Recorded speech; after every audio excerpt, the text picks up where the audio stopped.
शामिल करते हैं। चूनिया से जेठ जलाद बन गया, भाभी से जना, बिल जबर की कोशिश मजम्मत करने पर खतून पर मुबैना तशद्दुद। मुतासरा खतून इंसाफ के हसूल के लिए दर बदर कार्रवाई से रोकने के लिए जान से मार देने की धमकियां। मुतासरा खतून ने डीपीओ कसूर से इंसाफ के हसूल का मुतालबा कर दिया।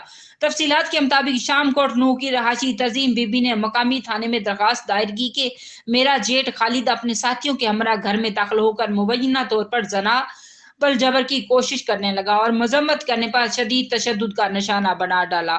मुतासरा खतून इंसाफ के हसूल के लिए दरबदर और कार्रवाई से डराने के लिए मुल्जमान जान से मार देने की धमकियां देने लगा। मुतासरा खतून ने मेडिकल के लिए भी रजू कर रखा है और डीपीओ कसूर तारक अजीज से इंसाफ के हसूल का मुतालबा किया है। Report Mohammad Shafaq, DNA news, Chunian.